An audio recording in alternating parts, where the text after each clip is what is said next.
Alhamdulillah dalam pertemuan ini nanti akan ada webinar tentang pola hidup sehat MHLS ya dari Kang Ustadz Inayatullah. Saya mengenal beliau sudah cukup lama dari tahun 2024 dan saya juga mungkin yang pertama kali melihat bagaimana beliau berproses menjadikan tubuhnya sebagai laboratorium. Kemudian kita sama-sama saksikan gitu ya. Saya jadi dari tahun 2018 mengikuti beliau, bagaimana pola hidup beliau dari mulai dulu kita menemukan yang namanya food combining sampai kemudian karena perkembangan ilmu pengetahuan yang dimiliki oleh Ustaz Yayat, kemudian kita menemukan MHLS ini. Yang kami hormati ada Ustadz Inayatullah. Allah akan menyampaikan materinya dalam waktu 50 menit ke depan. Kemudian ini ada para tokoh ini. Ini Pak Haji Gembong Rudiansyah Sumedi. Saya kenal beliau waktu beliau jadi Wakil Ketua DPRD Kabupaten Serang. Kita pernah bersama-sama meskipun beda profesi, waktu itu saya sebagai jurnalis, beliau sebagai anggota DPRD, dan beliau saat ini menduduki jabatan sebagai Wakil Ketua DPRD Provinsi Banten dan Ketua DPP PKS. Perkembangan karir yang sangat luar biasa. Sehat selalu, di Gembong. Kemudian di sini ada Pak, ya. Kemudian di sini ada Pak Haji Mehmet. Pak Haji Mehmet, sehat selalu. Halo, makasih. Usia hanya angka, Pak Mehmet. Ya. Kita usia hanya angka. Betul. Kita bisa bertaruh dengan anak-anak muda yang saat ini sedang antri untuk cuci darah karena gula darahnya tinggi. Jadi kita bersyukur mendapatkan kesempatan yang seperti ini. Untuk tidak membuang waktu yang sangat berharga ini, saya minta kepada Ustadz Yayat untuk langsung saja menyampaikan materi-materinya. Ya. Kepada Ustadz Inayatullah, dipersilakan. Terima kasih pada Kang Oji sebagai moderator, dan saya ucapkan Assalamualaikum warahmatullahi wabarakatuh. Waalaikumsalam.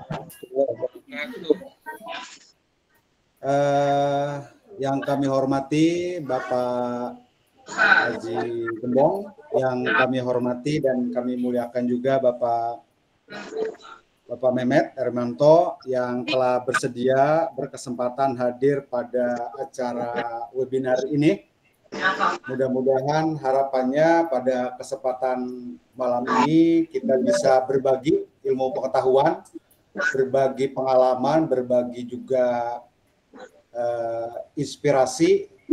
Mudah-mudahan harapannya bisa menjadi motivasi kita bersama dalam melakukan pola hidup sehat di era digital ini.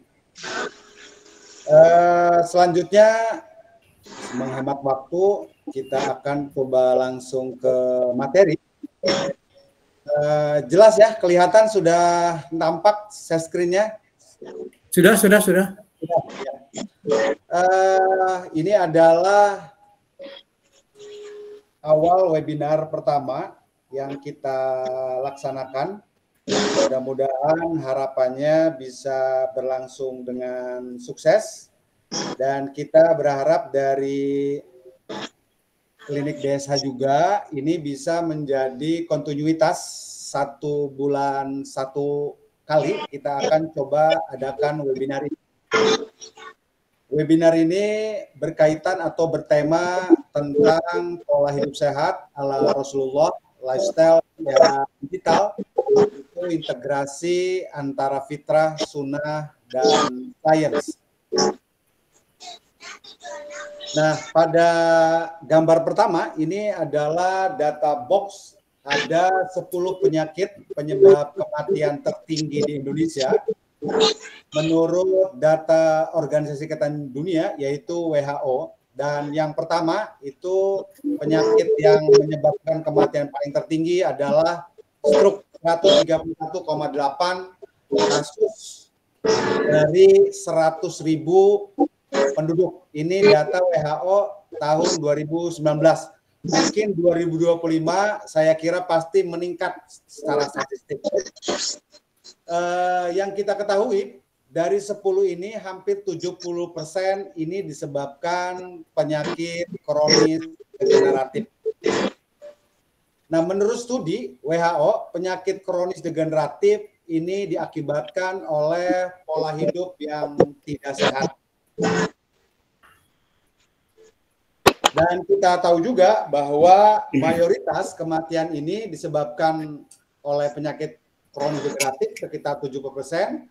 Ternyata ini bisa kita cegah, bisa kita kendalikan, bahkan bisa disembuhkan melalui perubahan pola hidup. Karena kita tahu bahwa penyakit kronis degeneratif menurut WHO juga disebabkan oleh pola hidup yang tidak sehat. Maka jawaban rasionalnya, jawaban logisnya adalah berarti ketika kita terkena penyakit kronis degeneratif, lalu jawabannya adalah perubahan pola hidup menuju pola hidup yang sehat. Dan di sini ada gambar pohon roadmap meta root cause menuju kematian prematur. Mismatch antara fitrah biologis, insting hedonis, dan lingkungan modern. Mismatch ini artinya ada ketidakcocokan, ada ketidakharmonisan antara fitrah biologis, insting hedonis, dan lingkungan modern. Kalau kita gambarkan sebagai sebuah pohon, lalu yang pertama ada namanya tanah. Tanah itu adalah lingkungan hidup mismatch. Artinya lingkungan hidup antara fitrah biologis, insting hedonis, dan lingkungan modern menjadi ketidakcocokan. Ketika terjadi lingkungan hidup yang mismatch, otomatis akan melahirkan pola hidup modern sebagai akar dari pohon tersebut, akar persoalan dari penyakit. Yang pertama itu adalah adanya akumulasi toksin, makan berlebihan, kurang gerak, stres kronis, selanjutnya adalah malnutrisi, terakhir adalah kurang tidur. Jadi ini adalah 6 yang kita lakukan dalam pola hidup modern saat ini. Ketika akar pola hidup ini terakumulasi, otomatis akan menjadi problem. Problem ini akan ada, muncul ketika sindrom metabolik dan resistensi insulin sudah ada di tubuh kita. Penanda sindrom metabolik yaitu obesitas sentral. Obesitas sentral ini berarti lingkar perut kita untuk pria itu di atas 90 cm, kalau wanita itu di bawah 80 cm.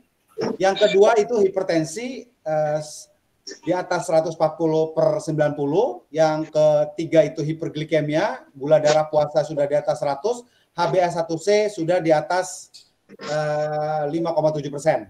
Lalu hipertrigliseridemia, yaitu trigliserid kita sudah di atas 150 mg per desiliter. Dan yang terakhir yaitu hipo HDL kolesterol. Untuk perempuan itu di bawah 50 mg per desiliter, kalau untuk laki-laki yaitu di bawah 40 mg per desiliter. Apabila problem ini dibiarkan, tidak juga berubah pola hidupnya, otomatis secara akumulasi, secara kausalitas, akan menimbulkan namanya simptom, akan menimbulkan gejala. Gejala ini ada namanya inflamasi kronis tingkat rendah dan disfungsi mitokondria. Penandanya itu adalah kelelahan kronis.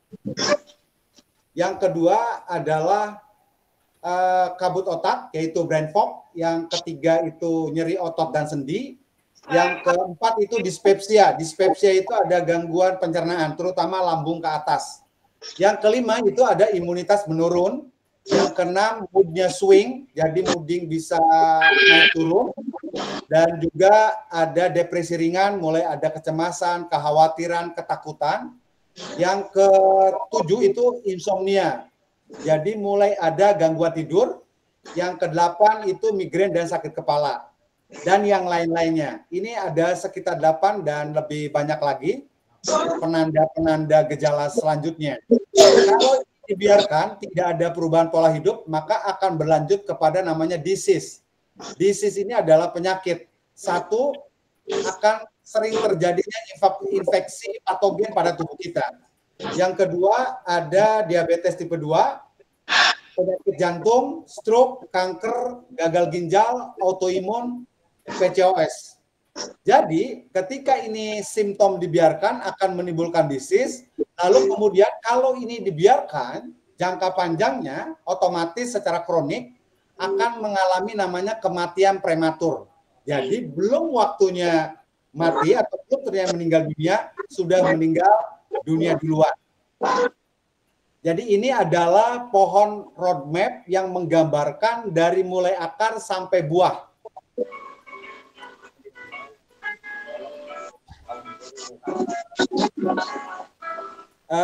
Audiens, mohon kepada audiens untuk mic-nya dimatikan dulu untuk sementara, di-unmute. Nanti kalau diberi kesempatan untuk bicara nanti boleh dinyalakan. Biar enak kita bisa untuk mendengarkan secara seksama. Jika akar tidak sesuai fitrah, buahnya penyakit seperti digambarkan dari akar sampai penyakit buahnya. Bahkan juga pada akhirnya bisa menimbulkan namanya kematian prematur. Artinya kematian sebelum waktunya mati. Yang selanjutnya mengubah pola hidup berarti menyembuhkan hingga ke akar. Nah, menurut WHO sendiri, meninggal dunia di bawah usia 70 tahun termasuk kematian prematur. Karena yang kita tahu bahwa kematian prematur itu di Indonesia harapan hidupnya sekitar 75 tahun. Jadi kalau usia di bawah 70 tahun itu termasuk terjadinya kematian prematur. Artinya sebelum waktunya meninggal ini sudah meninggal. Kalau kita lihat secara genetik, manusia itu ternyata punya potensi untuk bisa hidup 120 sampai 150 tahun. Ini lewat riset secara sains ya. Jadi 120 sampai 150 tahun. Artinya usia di bawah 70 tahun itu sesuatu hal yang belum saatnya atau waktunya. Kita bicara timeline sejarah manusia. Sejarah manusia timeline dari 2 juta tahun lalu sampai hari ini. Nah, kita coba bagi menjadi 3 era. Era yang pertama yaitu era pemburu dan pengumpul. Era pemburu dan pengumpul ini sebagai tokohnya, perwakilannya yaitu Nabi Adam alaihissalam. Dan pola hidupnya match. Artinya apa? Sesuai atau cocok antara fitrah biologis, insting hedonis, dan lingkungannya. Sehingga terjadi fitrah biologis, jadi mengikuti, bahkan hidupnya sesuai dengan ritme sirkadian, jam biologis tubuh. Yang kedua yaitu era pertanian dan perdagangan. Ini perwakilannya adalah Nabi Muhammad, hidupnya juga match, ini sesuai dengan fitrah dan sunnah sebagai panduan hidup sehat. Ini menarik kalau kita kasusnya Nabi Muhammad, beliau meninggal tuh usia sekitar 63 tahun, tetapi ternyata tidak ada tanda-tanda penuaan di dalam tubuhnya. Giginya tidak ompong, rambutnya tidak botak atau mengalami uban, tubuhnya tidak lemah, juga tidak mengalami keroposan tulang, ototnya turun. Jadi Nabi meninggal itu tidak ada tanda-tanda penuaan di tubuhnya. Yang kita tahu Nabi meninggal itu ada alasan teologisnya, karena tugas kerasulannya itu sudah selesai, yaitu ketika surat Al-Maidah diturunkan. Lalu kemudian Allah tidak ingin ada namanya pengkultusan, harus ada sebab biologis yang meninggal dunia Nabi Muhammad. Dan didesain sesuai takdir yang Maha Kuasa, Nabi Muhammad meninggal seperti diriwayatkan oleh hadis disebabkan oleh akibat dari efek samping mengkonsumsi daging yang dilumuri oleh racun. Sekitar terjadinya itu berakibat di tubuhnya sekitar 3-4 tahun. Itu oleh Zainab binti Harithah di Khaybar. Itu menariknya. Jadi Nabi usia 63 tahun tidak terjadi penuaan dini atau terjadi penuaan. Malah beliau tubuhnya sangat bagus, sangat gagah dari berbagai riwayat tentang fisik beliau, terutama yang digambarkan oleh kitab Syama'il Muhammadiyah. Selanjutnya di era industri dan digital, ini MHLS yang kita tawarkan. Ini match. Kalau yang tadi pohon itu tidak match, karena lingkungannya, hidupnya sudah terjadi mismatch. Lalu perlu ternyata ketika kita hidup MHLS ini, perlu mengintegrasikan antara fitrah, sunnah, plus sains. Kalau Nabi Adam fitrahnya sesuai, kedua kalau Nabi Adam fitrah dan sunnah, tentunya di era industri dan digital ini perlu fitrah, sunnah, dan sains. Nah, kita ada petanya. Program MHLS ini adalah kita anggap sebuah peta. Target dari tujuan kita adalah bagaimana salam, sehat, langsing, dan awet muda. Ini sebagai petanya, sebagai roadmap yang ingin kita capai. Nah, program MLS ini terinspirasi dari The Rasul Lifestyle, dikontekstualisasi dengan tantangan era modern, dan diadaptasi secara ilmiah berbasis sains. Ini Rasulullahnya Nabi Adam diwakili sama Nabi Muhammad, lalu kita desain di era saat ini, industri dan era digital, lahirlah namanya MHLS atau Muslim Healthy Lifestyle. Nah, ini adalah bentuk istiadat kita bagaimana melihat tantangan problematika kesehatan di era sekarang. Yang tantangannya adalah berkaitan dengan penyakit kronis degeneratif. Maka istiadat kita melahirkan namanya 6 pilar MHLS. 6 pilar ini kita anggap juga, kita istihadi sebagai rukun pola hidup sehat. Melengkapi rukun iman dan rukun Islam yang ada sebagai fondasi hidup salam, sehat, langsing, awet muda di era digital. Nah, 6 pilar ini rukun pola hidup sehat. Di antaranya ada 6 pilar. Pertama, disiplin detoksifikasi yang tadi awalnya akumulasi toksin, maka harus dikeluarkan toksin dari tubuh kita melalui fasdu, metodenya, dan coffee enema. Yang kedua, karena kita berlebihan makan, otomatis kita harus melakukan namanya rutin berpuasa. Pilihannya bisa intermittent fasting, bisa water fasting, bisa dry fasting. Bisa memilih salah satunya. Yang ketiga yaitu aktif bergerak dan berolahraga. Berarti metodenya kita harus mendapatkan paparan cahaya matahari kepada tubuh kita minimal setengah jam, paling bagus itu antara jam 9 sampai jam 3 sore ya. Terus juga banyak langkah, kalau bisa sih antara 5.000, 10.000 atau 10.000 sampai 15.000. Nanti secara bertahap dilakukan. Bagaimana agar tubuh kita memang dilahirkan untuk berjalan. Dan latihan angkat beban supaya otot kita di tubuh kita tetap ada. Bahkan kalau bisa bila perlu massa ototnya bertambah. Yang keempat itu ada namanya manajemen stres. Itu ketika stres kronis. Kalau ini bicara kurang gerak, kalau ini bicara bagaimana kita memanage stres kita. Karena kita tidak mungkin dalam hidup di era digital ini tidak mengalami stres. Cuman bagaimana kita mengelolanya. Kalau bicara intrapersonal itu adalah sabar, syukur, sederhana. Yang kedua, itu intrapersonal itu berkaitan dengan diri kita sendiri. Kalau interpersonal yaitu cinta dan memaafkan itu dengan orang lain, dan dimensi spiritual itu adalah berserah diri. Jadi ketujuh hal ini kita latih setiap hari. Mudah-mudahan kalau kita latih setiap hari jadi habit, maka kita jadi expert, jadi ahli. Sehingga stres kita bisa kita kelola dengan baik sehingga menjadi eustress, tidak menjadi distress. Akhirnya menjadi positif bukan jadi negatif. Yang kelima, malnutrisi, maka asupannya harus yang halalan toiban. Halal dalam artian makanan zatnya halal, halal dalam artian cara perolehannya halal. Dan toiban, baik buat tubuh kita, tidak menzolimi tubuh kita. Adil buat tubuh kita, ihsan buat tubuh kita.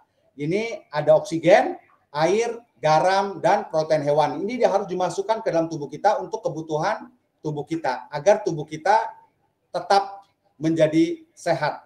Yang ketujuh, kurang tidur atau kurang bertidur itu, maka jawabannya adalah tidur berkualitas. Tidurnya di bawah pukul 10 malam, miring kanan, minimal 7 jam.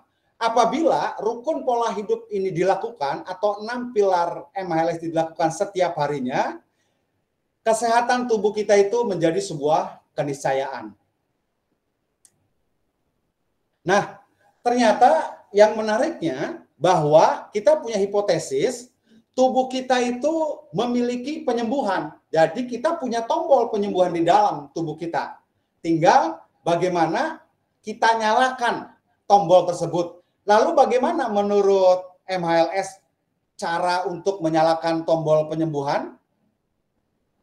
Yaitu bagaimana kita mengintegrasikan 3 metode, yaitu krono, yaitu 6 pilar MHLS, 24 jamnya kita harus diperbaiki, diubah pola hidupnya sesuai dengan 6 pilar MHLS. Yang kedua adalah ortomolekular, artinya terapi nutrisi, memenuhi kebutuhan tubuh kita, berbagai kebutuhan nutrisi untuk segala perbaikan, untuk regenerasi sel, untuk pembentukan hormon, enzim, dan sebagainya.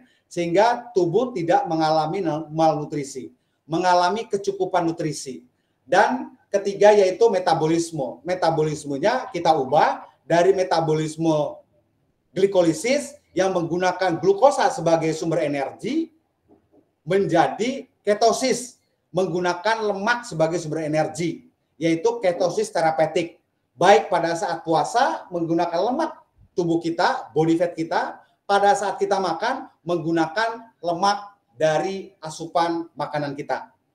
Nah, ketika 3 ini dilakukan dengan baik, diintegrasikan secara bersamaan, otomatis yang namanya tombol penyembuhan itu akan menyala dengan sendirinya. Nah, kalau terus dilakukan, maka tombol tombol penyembuhan itu akan terjadi 24 jam. Nah, selanjutnya ketika tombol ini level penyembuhannya pada level apa, itu bisa dipantau dengan namanya alat ukur GKI, Glucose Ketone Index, dan diverifikasi dengan pemeriksaan laboratorium. Nanti prosesnya kalau kita program sekitar 3 bulan, lalu diproses selama 3 bulan 12 kali pertemuan, setiap pertemuannya kita ukur GKI-nya, berapa angkanya. Lalu kemudian tafsirnya atau interpretasi dari GKI itu pada level apa. Dan nanti diverifikasi dengan pemeriksaan laboratorium. Kita biasanya pemeriksaan itu dilakukan before dan after. Jadi sebelum dicek hasilnya apa, lalu kemudian diproses dengan GKI, lalu kemudian hasilnya bagaimana hasilnya? Oleh hasil laboratorium, data. Nah, data itu penting sebagai alat ukur yang jelas buat kita semua agar kita tahu apa yang terjadi di tubuh kita, terjadi perbaikan atau tidak di dalam tubuh, ada penyembuhan atau tidak. Nah, namanya tombol berarti bagaimana kita nyalakan. Kita ingin berdoa sembuh itu penting, tetapi lebih penting bagaimana menyalakan di tubuh kita supaya tombol penyembuhan itu menyala. Dan Allah sudah anugerahkan kepada seluruh umat manusia tanpa terkecuali. Tinggal kitanya mau menyalakan atau tidak. Nah, ini ada kompas. Jadi glucose ketone index ini kita analogikan sebagai kompas biologis menuju penyembuhan alami. Bagaimana kita pantau bersama, pahami dan kendalikan. Menariknya di program MHLS ini, kita sebagai terapis dan sebagai peserta program itu sama-sama memantau apakah di tubuhnya proses penyembuhan pada level apa? Pada penyakit apa yang bisa disembuhkan pada saat kita pantau berapa angka GKI-nya. Lalu kita pahami dan kita kendalikan agar sesuai on the track dengan level penyembuhan yang kita inginkan atau penyakit yang ingin kita sembuhkan. Karena tubuh kita bisa menyembuhkan.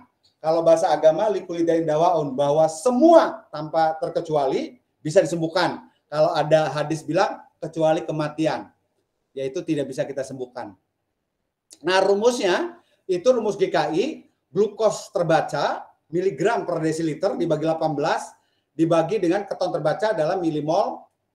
Lalu kemudian ketika hasilnya sebagai interpretasi hasil GKI apabila di atas 9 itu dalam kondisi tidak dalam kondisi ketosis.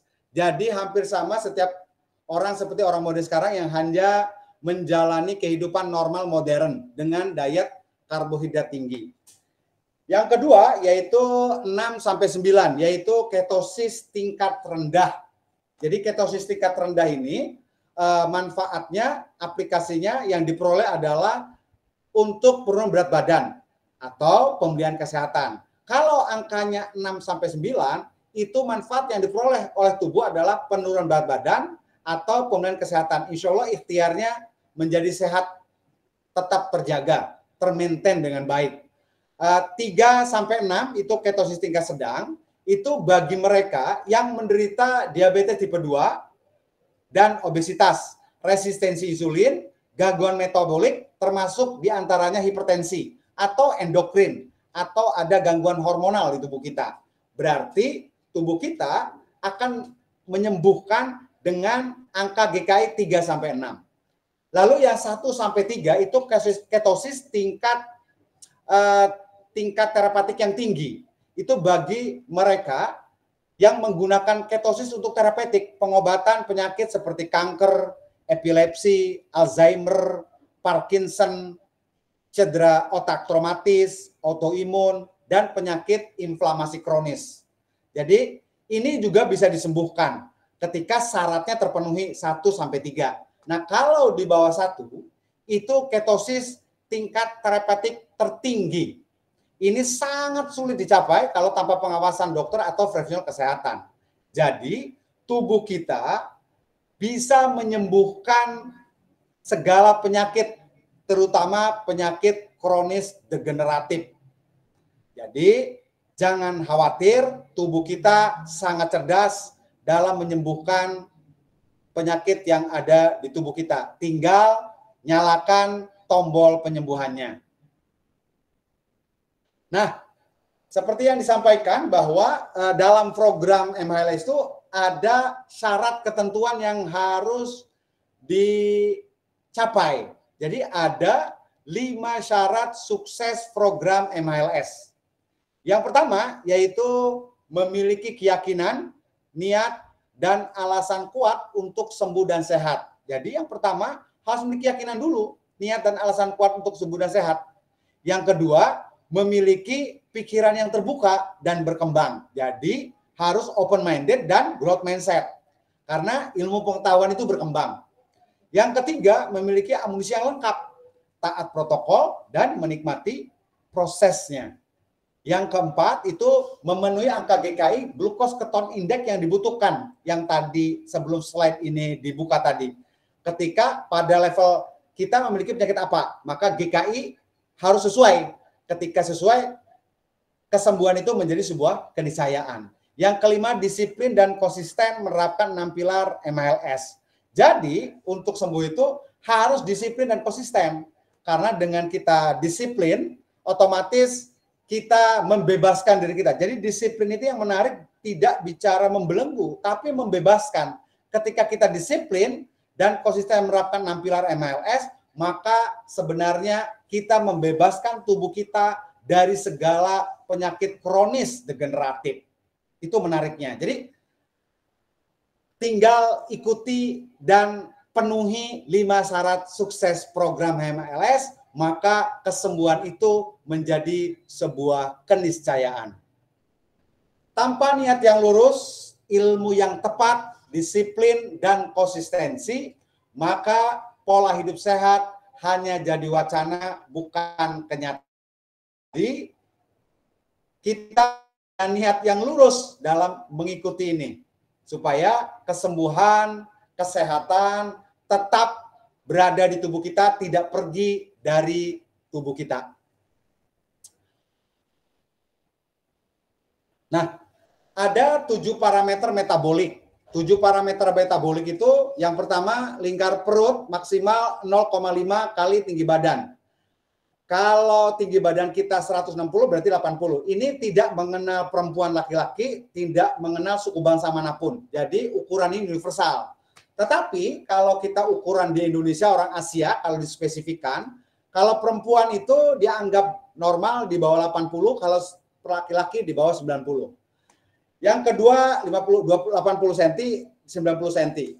Yang kedua itu tekanan darah kita itu di bawah 1 sama dengan 120/80. Yang ketiga itu gula darah puasa kita sama dengan atau di bawah 100 mg/dl. Yang keempat itu HbA1c kita 5,7%. Itu profil gula darah kita 3 bulan ke belakang. Yang kelima yaitu TG. Trigliserid kita itu sama dengan atau di bawah 150 mg/dl. Yang keenam itu HDL, yaitu lebih besar 40 mg/dl atau sama bagi pria, kalau 50 mg/dl itu bagi wanita.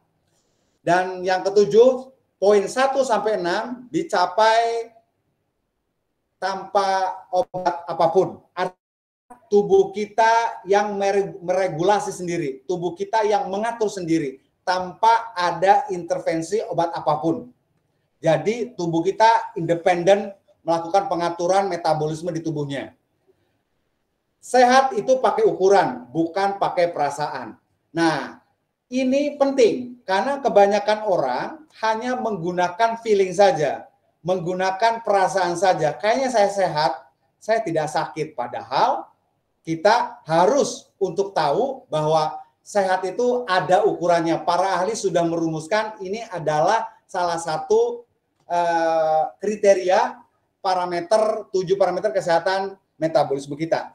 Ini juga kita harapkan juga bagi sebuah keniscayaan juga setelah 3 bulan sehat sebagai parameternya ini.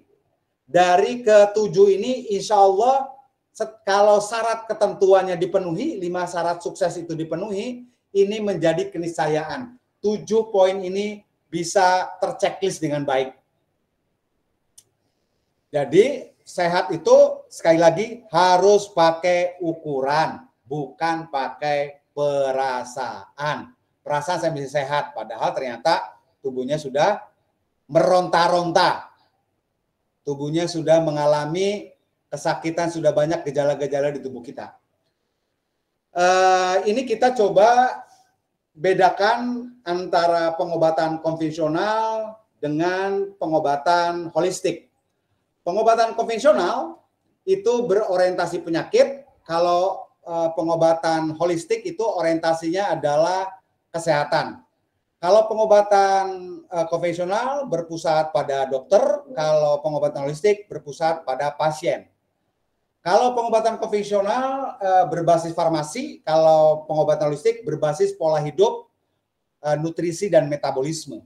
Kalau pengobatan konvensional itu ketergantungan jangka panjang pada pengobatan, kalau pengobatan holistik, kalau kita itu pemulihan dan kemandirian kesehatan jangka panjang.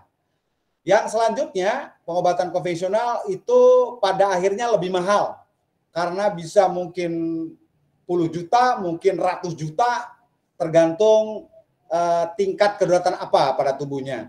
Dan pada akhirnya lebih hemat, artinya tidak mahal pada akhirnya. Yang selanjutnya yaitu kalau pengobatan konvensional berusaha hanya mengobati gejala penyakit, artinya tidak disembuhkan. Kalau pengobatan holistik berusaha menyelesaikan akar penyakit.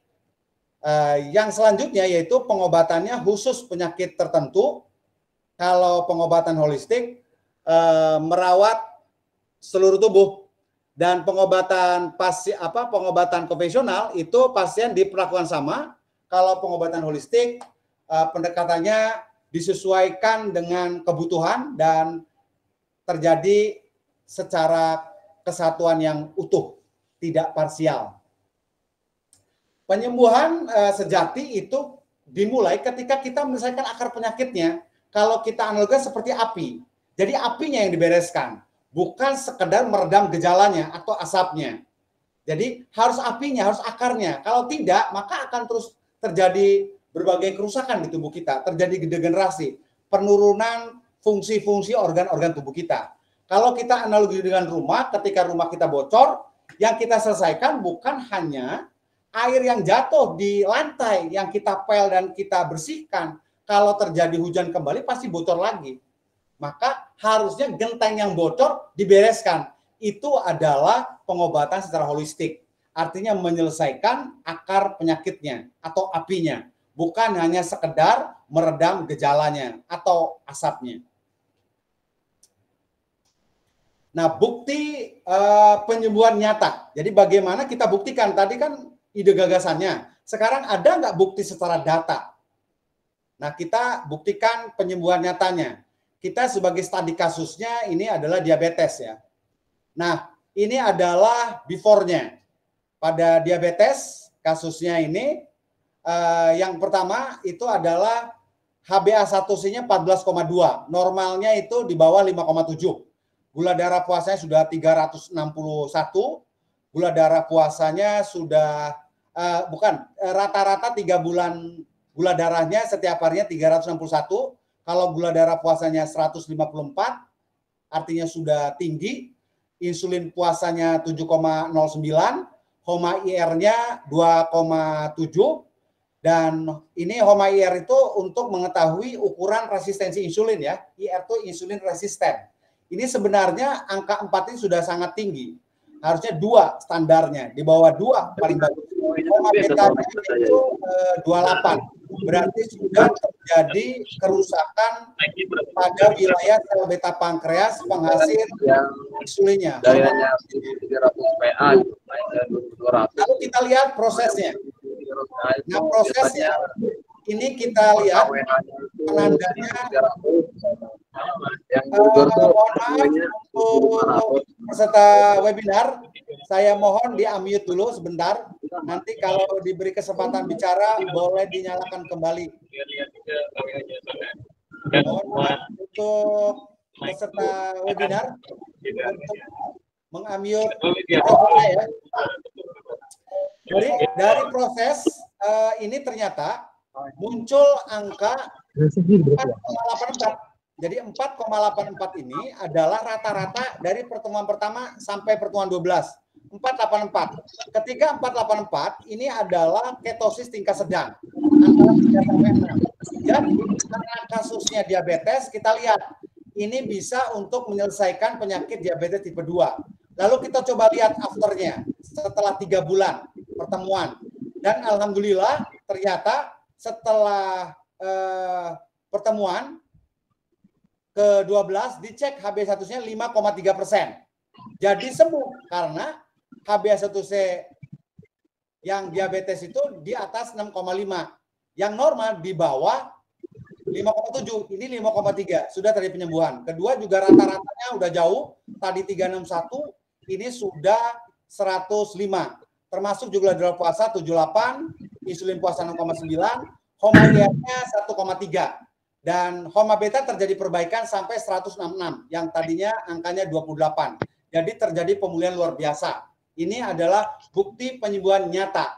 Kalau saya pernah baca hasil jurnal di Cina itu satu perbaikan sel beta pankreas itu pun hanya menggunakan stem cell dan itu juga masih menggunakan obat-obatan dan ini tanpa obat-obatan hanya berubah pola hidup dan ternyata berhasil.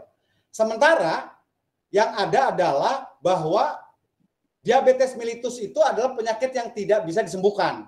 Pernyataan itu yang dilakukan oleh dokter, saya katakan benar pernyataan itu karena tata laksananya menggunakan medis konvensional yang berbasis farmasi. Nah, kalau kita berbasisnya kan pola hidup, berbasisnya adalah metabolisme dan nutrisi, maka bisa disembuhkan. Ini adalah buktinya, hasil labnya. Terus ini adalah saya pribadi. ketika menggunakan program MLS, berubah tubuh saya, terjadi body transformation, tubuh saya jadi be a bad host for disease. Jadi saya jadi tuan rumah yang buruk buat berbagai penyakit di tubuh saya. Yang dulunya sering akrab dengan berbagai penyakit, angina pectoris lah, lambung lah, sakit kepala lah, kelelahan lah, tensi tinggi lah, trigliserida tinggi dan sebagainya. Dan sekarang alhamdulillah tidak terjadi lagi di tubuh saya. Dan alhamdulillah sampai sekarang terjadi kesehatan yang baik. Jadi ternyata saya juga telah menjalani dan alhamdulillah sampai saat ini salam itu terjadi di tubuh saya, sehat, langsing, awet muda. Dan ini adalah para peserta program yang sudah menyelesaikan programnya. Yang pertama ini saudara moderator yaitu Ahmad Fauzal Bara, ini Profesor Ilzamuddin Makmur, ini Pak Haji Gembong yang pada kesempatan kali ini terima kasih sebagai testimoni, ini Pak Bambang Setiantoro, ini Abu Yasep, ini Pak Mehmet yang saat ini akan menyampaikan testimoni, dan ini adalah Pak Tarno Taslim, yang terakhir Pak Imat. Ini adalah orang-orang yang telah menyelesaikan program MLS selama 3 bulan. Jadi ini bukan sekedar bicara program, ini adalah gerakan hidup sehat, kembali ke fitrah, dipandu oleh sunnah dan diperkuat oleh sains kontemporer. Jadi ini bicara gerakan hidup sehat. Nah, ini adalah orang-orang yang berubah, body transformation. Gambaran dulu sebelumnya badannya gemuk-gemuk dan obesitas, dan alhamdulillah ketika selesai mengikuti program terjadi perbaikan. Ini Pak Hidayatullah, ini Bapak Eful, Ibu Emeliani, ini setelah selesai, ini Pak Babang Setiantoro, dan ini setelahnya setelah mengikuti program. Dan kita sebut Pak, mereka ini adalah para pejuang yang memperjuangkan kesehatannya. Memang tidak mudah, tetapi bisa dilakukan oleh siapapun bagi mereka yang ingin mencapai atau ingin berjuang merebut kesehatannya kembali. Mereka bukan artis, mereka bukan selebriti, mereka alumni program MLS yang membuktikan bahwa perubahan itu sebuah keniscayaan asal mau. Jadi bukan bisa mau atau tidak. Kalau sudah mau nanti lebih mudah. Nanti kita punya programnya membantu untuk menjembatani atau untuk mencapai, kita akan mengguiding, mendampingi agar salam sehat langsing muda bisa diperoleh dengan baik. Rawat tubuh dengan baik, niatkan untuk ibadah. Tubuh ini adalah amanah, tubuh ini adalah anugerah, tubuh ini adalah pinjaman dari Allah. Maka tugas kita adalah bagaimana kita menjaga, merawat, agar ibadah kita, bekerjanya kita, hingga peran hidup kita bisa dilakukan dengan optimal. Jadi kalau tubuh sehat itu syarat untuk melakukan apapun. Kalau tubuh sakit tentunya syarat tidak akan bisa dilakukan dengan optimal. Jadi tubuh sehat itu bukan tujuan tetapi syarat untuk melakukan hal apapun. Nah, tubuh juga punya hak. Nah, hak tubuh itu harus dipenuhi. Kalau tidak dipenuhi, maka tubuh kita akan menjadi sakit. Apa hak tubuh itu? Kalau kita rumuskan dengan 6 pilar MLS atau rukun pola hidup sehat. Kalau hak tubuhnya diberikan, insya Allah namanya tubuh sehat itu menjadi sebuah keniscayaan. Kematian adalah keniscayaan, penuaan adalah pilihan. Tubuh kita itu tidak memiliki suku cadang, tapi tubuh kita memiliki kekuatan regenerasi. Kita tidak disiapkan untuk memiliki suku cadang. Berbeda dengan mobil, dengan kendaraan yang lain, suku cadangnya sudah dipersiapkan. Kalau tubuh kita, yaitu manusia, oleh Yang Maha Kuasa tidak disiapkan suku cadangnya. Oleh Yang Maha Kuasa diberikan kepada tubuh kita yaitu kemampuan kekuatan regenerasi sel, sehingga selalu organ-organ tubuh kita bisa mengalami pembaharuan atau memperbaharui sesuai dengan waktunya, lambung, hati, ginjal, ataupun otak, darah, tulang, DNA, dan sebagainya. Itu punya kemampuan tubuh kita melakukan regenerasi, selalu menjadi baru ketika syaratnya dipenuhi. Yang selanjutnya adalah penuaan itu bukan keniscayaan. Jadi kalau yang saya pahami, penuaan itu ada usia itu adalah ada usia kronologis, ada usia biologis. Jadi penuaan itu bukan keniscayaan. Yang saya maksudkan adalah penuaan dalam artian biologis. Kalau kronologis ya keniscayaan, karena semakin ya berumur makin bertambah ya semakin tua, kira-kira begitu. Tetapi itu secara kronologis. Tapi secara biologis kita bisa melakukan namanya peremajaan diri. Nah, bahkan ternyata antara usia biologis dan kronologis kadang-kadang malah terjadi penuaan dini. Artinya usia biologis lebih tua daripada usia kronologisnya. Ini disebabkan karena akumulasi hidup yang tidak memberi hak kepada tubuh. Jadi akumulasi pola hidup, sekali lagi, karena akumulasi pola hidup yang tidak memberi hak kepada tubuh. Sehingga tubuh kita mengalami degenerasi, mengalami penurunan fungsi-fungsi di organ tubuh kita. Akhir yang pahit, jika pola hidup kita tidak berubah. Ini kalau pola hidup kita tidak berubah, ini seperti gambaran kita di ICU, dirawat. Gara-gara kita tidak berubah pola hidup. Kalau sudah itu, kalau kita sudah sakit, maka itu penderitaan tiada akhir. Sakit terus menerus. Ini yang tidak kita harapkan. Maka jawabannya ubah pola hidup kita. Kalau mau tidak penderitaan tiada akhir. Yang kedua, menjadi beban finansial, menghabiskan sumber daya, menghabiskan waktu, tenaga, pikiran, sehingga itu akan menjadi beban buat kita dan keluarga kita. Yang ketiga, yang kita harus pahami, ketika kita sakit atau ketika kita meninggal dunia dalam keadaan kematian prematur, itu keluarga kita ditinggalkan bagaimana nasibnya. Itu yang kita harus pahami. Karena kita, terutama saya sebagai kepala keluarga, sebagai suami, tentunya punya tanggung jawab nafkah lahir atau nafkah batin dan nafkah batin.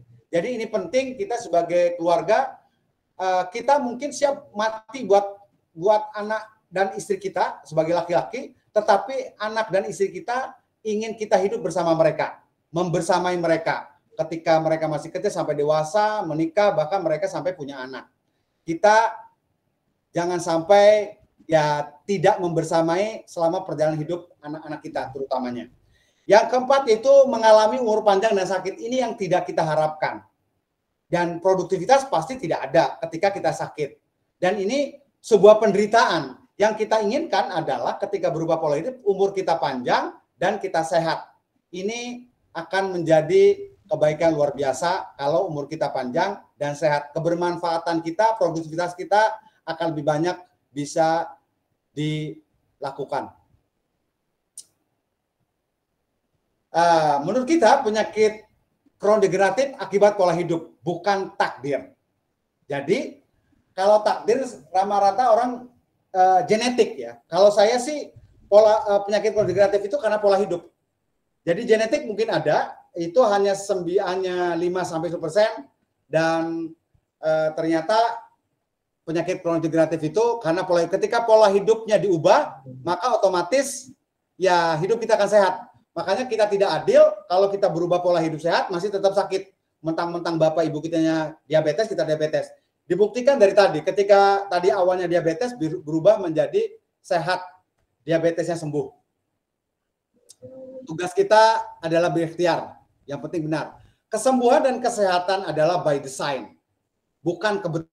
Jadi harus diniatkan, harus sungguh-sungguh kita melakukan, sehingga kesembuhan kesehatan itu menjadi sebuah keniscayaan, bukan kebetulan saja. Seperti saya analogikan, saya punya anak, kuliah, sudah lulus, di wisuda, lalu kemudian anak saya ditanya oleh saya, "Nak, kamu sudah lulus dari kuliah, rencana kamu ke depan bagaimana? Apakah kamu akan melamar pekerjaan? Atau kedua, kamu akan membuat bisnis? Atau jadi pengusaha?" Jawaban anak saya, saya tidak melamar pekerjaan, saya tidak harus buka bisnis, yang penting kaya. Nah, kira-kira begitu. Jadi dari mana caranya? Kita mungkin menertawakan logika berpikir anak kita. Sama juga kadang-kadang orang sering menyatakan, kalau pola hidup nggak usah diatur, yang penting sehat. Kira-kira begitu. Itu yang jadi masalah buat kita. Karena bagaimanapun kesembuhan dan kesehatan itu harus by design, tidak berjalan kebetulan. Karena Allah sudah menciptakan sunatullahnya. Kita bekerjalah sesuai sunatullahnya, insya Allah kesembuhan dan kesehatan itu akan jadi milik kita. Nah, MLS. Program MLS ini bisa membantu bagi peserta webinar yang ingin sembuh dari penyakit kronis degeneratif. Kita akan mendampingi biar target sembuh dari penyakit kronis degeneratif bisa terrealisasi, terlaksana dengan baik. Yang kedua, yaitu bagi orang yang ingin sehat langsung muda. Dari peserta webinar ini yang ingin sehat langsing dan muda, kita bantu dengan program MLS. Yang ketiga yaitu ingin sehat dan panjang umur bersama keluarga tercinta. Kita akan menyampaikan, akan membantu mendampingi untuk mencapai target dari sehat panjang umur bersama keluarga tercinta. Dan itu sesuatu yang rasional, sesuatu yang masuk akal. Bisa kita capai dengan baik. Terima kasih.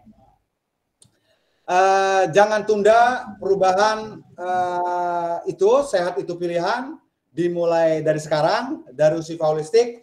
Bagi peserta webinar yang ingin tertarik terhadap pola hidup ala MLS, bisa menghubungi sosial media kita lewat WA, lewat Instagram, lewat YouTube, lewat Facebook, atau boleh datang ke tempat kami di Jalan Ciracas, Lingkungan Kaujon Baru, Serang, Banten. Terima kasih kepada semuanya atas segala perhatiannya, dan saya ucapkan mohon maaf bila taufik wal hidayah. Wassalamualaikum warahmatullahi wabarakatuh. Kami kembalikan kepada moderator, silakan. Waalaikumsalam warahmatullahi wabarakatuh. Ya, Bapak-bapak, Ibu-ibu tadi sudah dijelaskan secara gamblang ya, dan cukup terstruktur. Kayak bisa mengkomparasi antara bagaimana hidup itu sesuai dengan fitrahnya, sesuai dengan sunnah, dan secara sains. Ya. Nah, selanjutnya kita akan coba meminta kepada Bapak Haji Gembong Rudiansyah Sumedi, karena beliau sudah salah satu alumni ya yang sudah menyelesaikan program. Kita bisa bayangkan seorang akademisi dan tokoh Banten juga mengikuti program dan berkonsultasi soal bagaimana perilaku hidup sehatnya dengan Kang Yayat, dan beliau sudah mendapatkan manfaat. Kami persilakan kepada Pak Haji Gembong. Ya, terima kasih Pak Oji. Tadi kita sudah mendengarkan, menyaksikan presentasi dari Ustadz Yayat, luar biasa ya. Saya pikir beliau ini talentanya luar biasa, nggak punya background ilmu kedokteran, tapi bisa memaparkan secara ilmiah hal-hal yang ada di dalam dunia kedokteran. Saya mulai mengikuti program Ustadz Inayat ini itu sebelum COVID ya. Saya ingat waktu itu 2019 akhir, bulan Agustus saya mulai ikut. Agustus, September, Oktober, karena programnya ini 3 bulan kalau tidak salah. Saya itu pertama datang ke sana itu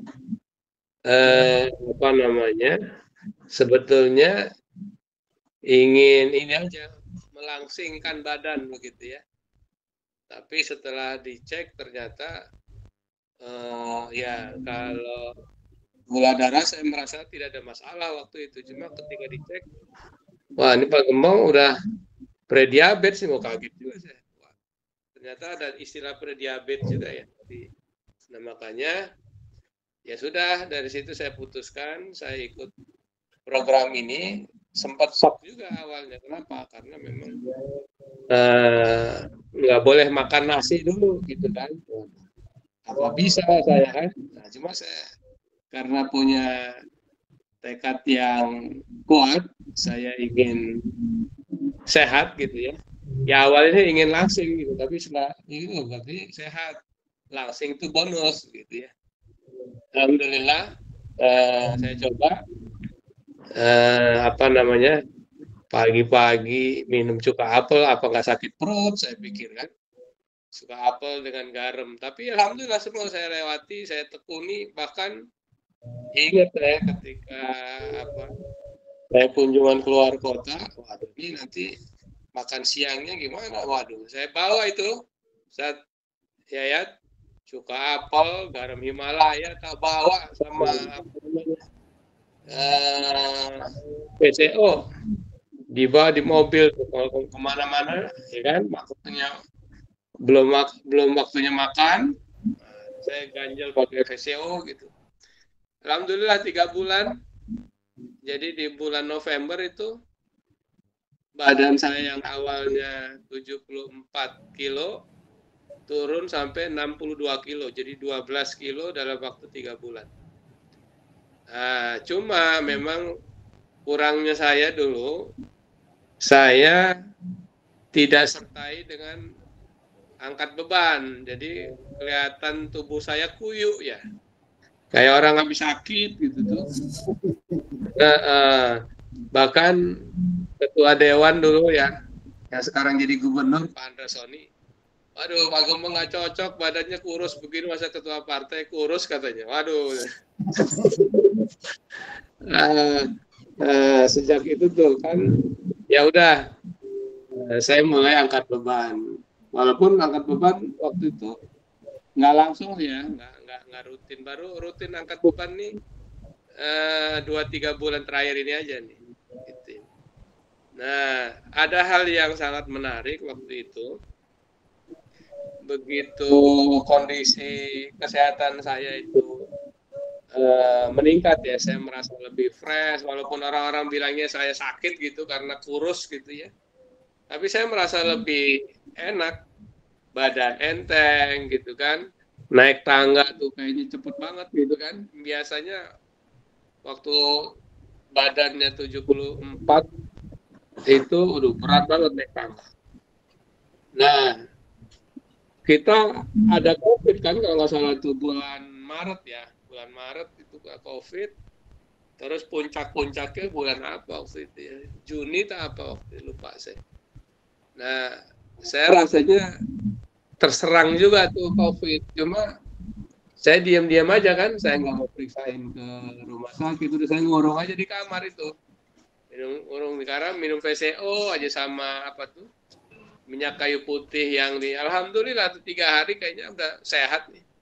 Saya mikir kalau saya lapor ngecek ke rumah sakit pas saya diisolasi nih, artinya saya merasa bisa merecover COVID nih dengan program yang saya ikuti waktu itu ya.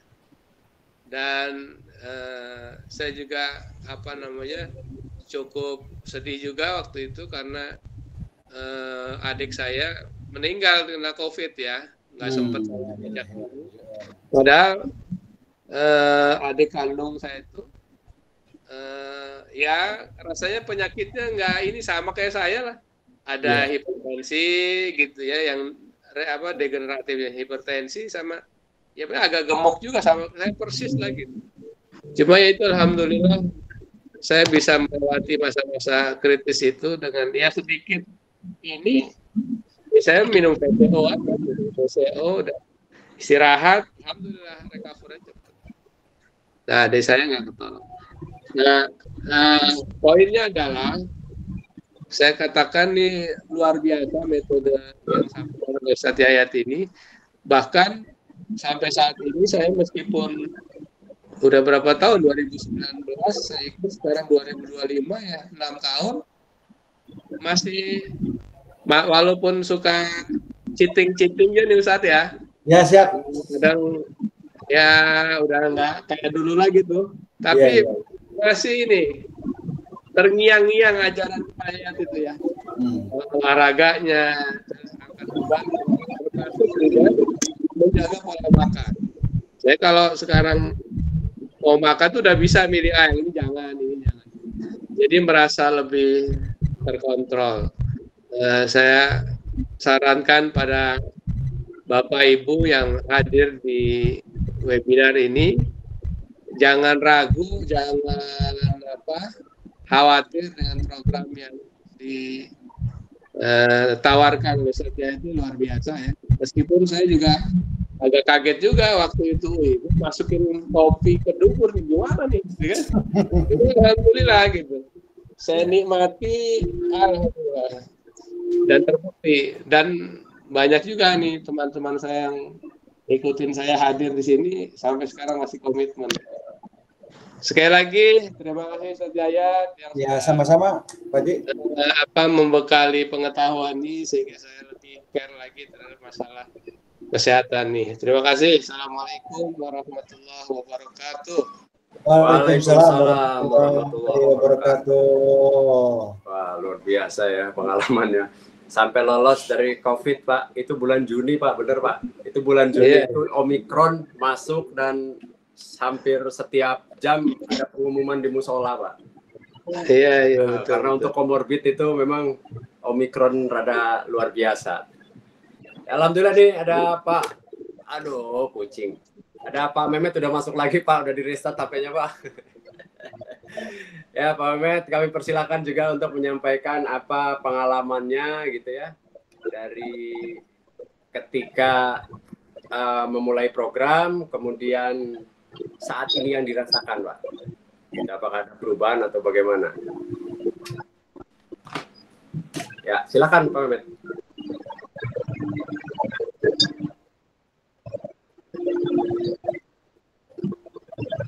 Voice-nya dinyalain dulu, Pak. Voice Pak Mehmet dinyalain dulu, silakan.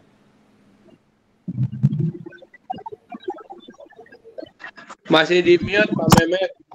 Di unmute dulu. Ya mute Pak Mehmet. Mikrofonnya. Di unmute Pak Mehmet. Di ini nggak apa-apa.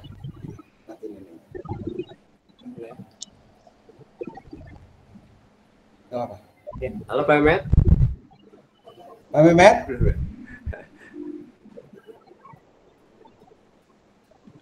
Masih di mute itu Pak Mehmet. Ya, belum bisa kayaknya. Padahal udah nyiapin tuh. Nyiapin untayan sejarah beliau. Oh, presentasinya luar biasa. Iya.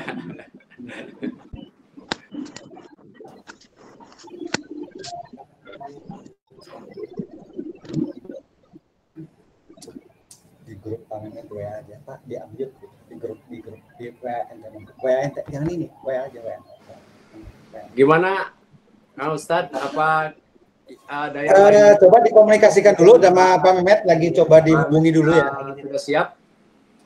Ada lagi siapa kira-kira di sini? Pak Ustadz yang sudah mengikuti program dan boleh untuk menyampaikan. Kalaupun ada di sini, siapa aja yang boleh untuk mau berbagi? Ya, silakan. Tadi ada Siapa? Pak Hidayat ya, Pak Hidayatullah. Pak Hidayat, silakan Pak Hidayat. Boleh? Pak Hidayatullah. Enggak? Silakan. Silakan ya, oke. Dilanjut, Pak. Baik. Bismillahirrahmanirrahim. Assalamualaikum warahmatullahi wabarakatuh. Waalaikumsalam warahmatullahi wabarakatuh. Ya, selamat malam semuanya. Salam sehat untuk semuanya. Ustadz Inayatullah dan yang hadir di webinar malam ini yang saya hormati, langsung saja mungkin mohon maaf sebelumnya karena tidak ada persiapan, tadinya ingin banyak mendengar saja, tapi karena dipersilakan untuk berbicara mungkin lebih kepada menyampaikan testimoni saja. Kebetulan saya diperkenalkan ya saat itu dengan klinik desa, dan saya mencoba untuk hadir, datang maksudnya, dan berkonsultasi gitu. Tantangan pertama itu yang sulit memang membuka pikiran ya, open mind itu yang saya alami dalam mengikuti program ini. Kenapa? Karena saya merasa saya sehat gitu. Saya merasa sehat dan baik-baik saja gitu. Tidak ada masalah tentang kesehatan saya. Dan memang sih tidak ada penyakit degeneratif yang dialami waktu itu. Hanya seperti kasusnya Ustadz Gembong Rudian Sasumedi, yang terlihat itu memang berat badan ya. Waktu itu berat badan saya kurang lebih sekitar 82 sampai 84 kg. Masih aktif olahraga, yang sering itu futsal dan sepak bola saat itu. Tapi berat badan saya obes ya, obesitas. Dan saya nggak sadar kalau saya setelah diukur itu ternyata kategorinya ya nggak terlalu sehat gitu. Dari beberapa parameter yang ada seperti body mass index misalnya, kemudian lemak, massa otot dan lain sebagainya, ternyata memang di bawah standar. Nah, akhirnya mencoba untuk konsultasi, dan saya tertarik gitu. Setelah konsultasi banyak pikiran positif yang masuk dalam pikiran saya, dan mencoba untuk mengikuti terapi ya, terutama yang pertama tuh Al-Fasdu dan kopi enema. Kemudian lebih tertarik lagi setelah banyak konsultasi dengan terapisnya Ustadz Inayah, dan akhirnya mengikuti program ini kurang lebih selama 2-3 bulan ya. Targetnya memang lebih ke menurunkan berat badan, walaupun sama kasusnya tidak terjadi rekomposisi, tetapi lebih kepada weight loss ya, berat badan turun. Akhirnya orang-orang pada aneh ngeliat saya gitu. Yang tadinya badannya gempal gitu ya, gemuk gitu ya, katanya gemuk itu indikator sejahtera gitu ya, padahal ternyata indikator berat badan yang memberatkan gitu. Dan banyak orang yang protes gitu, Pak, mendingan kayak dulu aja katanya, gemuk lagi gitu, lebih enak dilihat daripada sekarang kurus. Dan setahun terakhir ini lebih meningkatkan intensitas olahraga, terutama di angkat beban. Jadi rekomposisi sudah mulai terjadi, dan mungkin secara kebugaran lebih bagus, secara berat badan lebih ideal, dan banyak hal positif yang saya dapatkan setelah mengikuti program MHLS ya. Selain lebih fit, lebih bugar, banyak hal yang dirasakan secara positif, lebih produktif gitu, dan lebih bisa untuk menginfluence orang lain, mengajak orang lain untuk berperilaku pola hidup sehat. Bahkan sekarang saya sendiri sudah menjadi pelatih kebugaran gitu, juga terinspirasi dari sini. Saya ingin mengajak lebih banyak orang untuk hidup sehat dan bugar gitu, terutama di bidang yang sedang saya tekuni, yaitu di diangkat beban ya sekarang ini. Beberapa sedang saya bimbing juga, saya mendalami ilmu angkat beban supaya nanti bisa banyak membantu orang untuk lebih bugar. Mungkin ini yang bisa disampaikan Ustadz Inayah dan yang lain. Terima kasih Pak Hidayat. Ya, terima kasih. Assalamualaikum warahmatullahi wabarakatuh. Waalaikumsalam warahmatullahi wabarakatuh. Terima kasih Pak Hidayat. Halo, assalamualaikum. Waalaikumsalam. Oke, siap Pak Mehmet. Mangga. Pak Mehmet, langsung Pak ya. Mehmet. Aduh, kenapa tiba-tiba mati? Waduh, itu device personal, Pak Mehmet. Device personal. Silakan lanjut. Bismillahirrahmanirrahim. Assalamualaikum warahmatullahi wabarakatuh. Waalaikumsalam warahmatullahi wabarakatuh. Selamat malam, salam sejahtera buat kita semua. Terima kasih atas kesempatan yang diberikan untuk ikut acara di webinar ini. Halo Pak Ustadz, halo Pak Moderator, halo Pak Gembong, halo semuanya. Selamat malam. Malam. Perkenalkan, nama saya banyak Malam, yang Pak belum tahu ya. Mehmet Rahmat Hermanto, usia 72 tahun, pensiunan ASN dan perusahaan asing. Tinggal di Citra Gading, Kota Serang. Saya ingin berbagi singkat mengenai pengalaman pribadi saya mengikuti program MHLS. Saya tidak akan berlama-lama untuk berbicara di sini, biar nanti kalau ada pertanyaan dalam diskusi saja.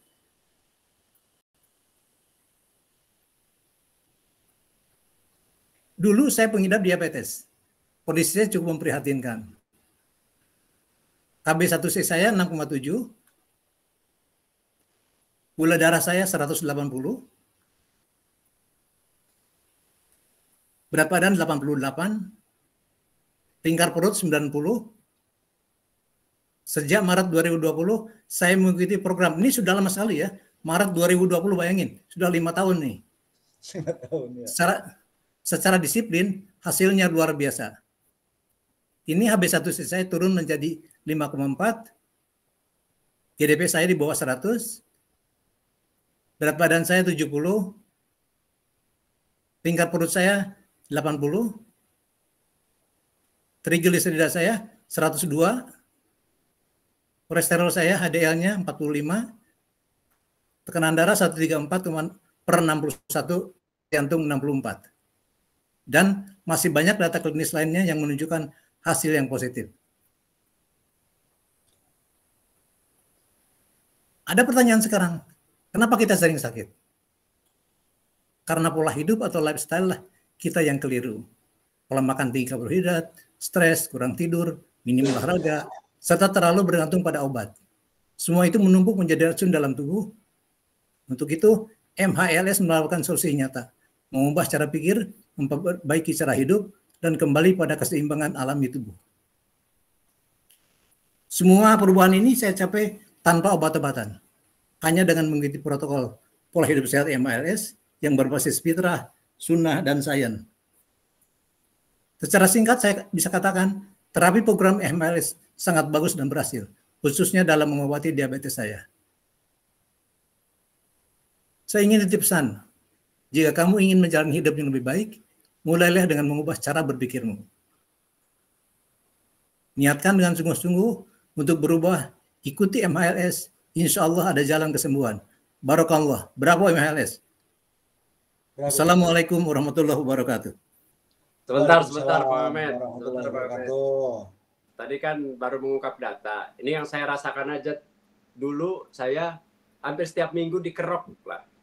Mungkin mayoritas masyarakat Indonesia ya greges dikit dikerok gitu, atau sering greges lah gitu. Nah, selama menjalani program ini atau setelah menjalani program ini, sebelumnya bagaimana dan setelah menjalani program ini bagaimana, Pak Mehmet? Apakah ada perubahan di konteks yang dirasakan oleh tubuh? Kalau tadi kan mengungkap data-data, sekarang yang dirasakan oleh tubuh dari Pak Mehmet sendiri seperti apa? Apakah ada perubahan atau? Alhamdulillah ya, alhamdulillah dari mulai awal sebetulnya saya nggak suka yang namanya dikerok. Nggak suka yang namanya dikerok. Sampai sekarang ya alhamdulillah nggak pernah dikerok gitu. Jadi perubahan dalam tubuh itu yang jelas nyata itu saya tidak pernah sakit sekarang. Oh, bahkan itu maksudnya. Pilek pun nggak ada. Ya, pilek nggak ada. Jadi beda sekali dengan dulu. Dulu itu saya pengkonsumsi obatan. Sedikit-sedikit ke dokter. Sedikit-sedikit ke dokter. Dirawat di rumah sakit. Dan lain sebagainya. Sekarang alhamdulillah. Minimal 5 tahun ini sejak saya join dengan MHLS, alhamdulillah tubuh saya sehat walafiat. Jadi setelah mengubah pola hidup ya. Betul sekali. Melalui program MHLS ya. Oke. Baik, terima kasih Pak Mehmet. Ada lagi yang disampaikan, Pak? Enggak, terima kasih. Kalau ada pertanyaan lain silakan. Baik. Untuk yang lain kami persilakan ya, bagi yang ingin menyampaikan juga. Mungkin di sini ada juga yang mengikuti program gitu barangkali, atau ada yang ingin bertanya apa saja yang berkaitan dengan kesehatan, baik pengalaman pribadi atau pengalaman orang-orang yang di sekitar kita, atau persiapan nih. Kalau anak-anak muda itu kan persiapan di masa yang akan datang. Kalau misalkan saat ini lingkar perutnya di atas 90, kalau kata Menteri Kesehatan baru-baru ini menyampaikan laki-laki itu harus di bawah 90 ya lingkar perutnya. Di atas 90 katanya dalam waktu dekat menghadap Allah Subhanahu wa taala katanya begitu. Itu Menteri Kesehatan yang menyampaikan itu. Ternyata Kang Ayat sudah menyampaikan itu ke saya tahun 2018. Ketika itu saya mengukur tubuh saya, waktu itu usia saya 38, tetapi usia dalam tubuh saya waktu itu berapa? 67 tahun apa? Jadi tua sekali selnya gitu. Saya ada 67 tahun, kemudian melakukan proses perubahan pola hidup, saya mengikuti saran-saran Kang Ayat dan alhamdulillah sekarang lebih sehat. Tadi itu sudah tidak ada lagi pilek. Pilek sebentar paling, hanya istirahat bangun udah sehat lagi gitu. Kalau saya alhamdulillah nggak pernah. Nggak pernah malah ya. Nggak pernah. Bagus imunitasnya berarti. Iya. Oke, dipersilakan ke yang lain, audien. Silakan, atau Pak Gembong ada yang ingin ditambahkan? Cukup. Halo. Ya, yang lain. Saya Pak Hidayat. Kalau boleh saya menambahkan sedikit. Silakan.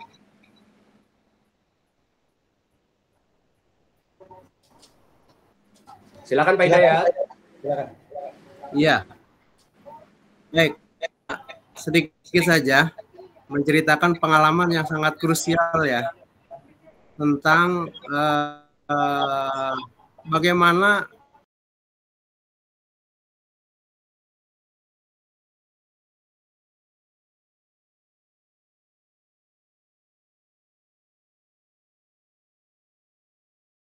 sangat berjasa dalam hidup saya, Pak Inaya, yang bisa mengubah pola pikir saya gitu waktu itu. Pantes saja saat ini ketika saya menginfluence banyak orang untuk menerapkan pola hidup sehat itu betapa sulitnya gitu. Karena ya ada yang mengatakan, salah satu yang mengatakan bahwa sehat itu tidak urgent sepanjang kita merasa sehat. Ya salah satunya siapa itu? Mantan atlet binaragawan ya, Ade Rai ya. Dia bilang sehat itu memang tidak kita cari saat ini sepanjang kita merasa sehat. Sehat itu baru kita cari setelah kita sakit, setelah sehat itu hilang dari tubuh kita. Jadi kan rata-rata semua orang ini merasa dirinya sehat gitu tuh. Sehingga ya bagi dia nggak perlu lah gitu, harus terapi, harus pasdu, harus kopi enem, harus menghindari makanan yang enak-enak itu, harus puasa segala macam. Itu kan semuanya sulit. Tapi ketika sudah terbuka pikirannya bahwa kita harus merubah perilaku pola hidup kita, jangankan yang enak-enak, yang nggak enak aja kita jalani gitu kan. Puasa dijalani, olahraga yang capek dan lelah itu dijalani, yang akhirnya berbonus ya bugar gitu, sehat, bahkan luar biasa itu. Pak Mehmet itu nggak pernah sakit lagi itu, pilek aja nggak pernah ya, karena sudah kembali kepada fitrah gitu, kira-kira begitu. Alhamdulillah. Nah, sekarang mungkin nggak pernah pilek. Mengubah pola pikir nih, membuka pikiran, ini yang sulit. Ya, insya Allah kalau ini sudah terbuka, ya orang sudah bisa memahami dirinya gitu, sudah bisa membaca kelemahan dirinya. Sepanjang itu belum terbuka, ya akan sulit. Ya, karena sehat itu belum dirasa penting kalau dia masih merasa sehat gitu. Ketika sudah hilang, sudah kolaps, sudah pergi, baru dia cari tuh sehat itu. Dia nggak mau yang lain kecuali ya kesehatan itu sendiri gitu. Mungkin ini pengalaman yang berharga yang nanti bisa dipakai untuk bagaimana mempengaruhi orang lain supaya dia banyak bercermin gitu tentang beberapa indikator, misalnya lingkar perut tadi itu, ini indikator tuh. Terus ukuran parameter metabolik, hasil web dan lain sebagainya. Karena orang yang sudah merasa sakit saja, yang gula darahnya udah di atas 150 aja, kadang-kadang masih merasa dirinya sehat gitu, yang aneh itu. Kadang-kadang begitu. Itu mungkin tambahannya ya, Pak Moderator. Terima kasih. Assalamualaikum. Maka dilanjut. Waalaikumsalam warahmatullahi wabarakatuh. Oke, kita masuk sesi tanya jawab berarti ya. Ya. Masuk sesi tanya jawab. Silakan untuk 3 orang penanya. Silakan.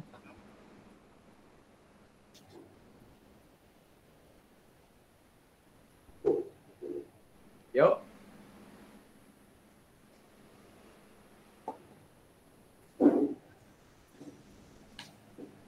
Ya, Bapak-bapak, Ibu-ibu. Dari moderator dulu mungkin ada pertanyaan. memantik Dari dulu, saya. memantik dulu boleh. Ya. Dari saya ya alhamdulillah ya. Alhamdulillah saya tidak segan-segan merekomendasikan ini ke orang-orang terdekat ya, ke teman-teman terdekat, sehingga ada beberapa teman baik dia politisi, pengusaha maupun teman dekat, kita rekomendasikan untuk coba konsultasi ke Kang Yayat dengan keluhan-keluhan yang mereka rasakan. Dan baru-baru ini saya mendapatkan banyak testimoni dari mereka secara langsung. Mereka mendapatkan manfaat yang sangat luar biasa. Ada pemilik coffee shop 0254 itu berat badannya berapa sekarang. Kemudian beliau juga sering sakit-sakitan, sering diurut lah katakanlah begitu, hampir 2 minggu sekali itu pasti diurut. Berat badannya itu kalau nggak salah berapa? Ada 100 kilo lebih ya, Kang Ustadz ya? 100 kilo, 110 kayaknya. 110 itu. Dulu itu triple XL pakainya, triple XL. Betul. Itu gara-gara beliau pernah naik gunung beliau itu dulunya naik gunung, kemudian kemarin coba naik gunung, tapi gunung yang tempat wisata. Apa yang di Jogja itu tuh? Gunung Dieng ya, Dieng. Padahal kan Dieng naik kendaraan ke atasnya. Ternyata beliau itu mendapatkan kondisi tubuh yang menurut beliau itu sangat melelahkan gitu. Sehingga nanya ke saya, kemudian saya rekomendasikan, dan sekarang beliau sudah sangat sehat, tidak lagi ngerasa sakit, bahkan ke tingkat fokus katanya. Ke tingkat fokus, kemudian mentalitas, emosional juga menjadi lebih stabil. Apa yang beliau konsumsi sekarang, beliau itu intermittent fasting itu 24 jam, jadi sudah omed dan tidak merasa lapar karena beliau selalu sedia ini, PCO. Setiap lapar minum PCO, segar lagi. Setiap lapar minum PCO, segar lagi. Kalau tidak salah itu hanya berlangsung berapa? Ada 3 bulan ya, Ustadz ya? Ya. Hanya 3 bulan gitu, hanya 3 bulan, dan sekarang mendapatkan kondisi kesehatan yang sangat luar biasa, mentalitas yang bagus, tingkat fokus. Bahkan orang tuanya nggak kenal katanya kan? Ya, orang tuanya nggak kenal. Termasuk cerita saking ke saya berubah kemarin. badannya gitu. Termasuk saya cerita ke saya kemarin waktu ke tempat Kang Yayat sendiri nggak kenal. Pak Ustadz sendiri nanya, ini siapa katanya? Ini saya. Udah pada pangling katanya ke saya, Kang Haji gitu.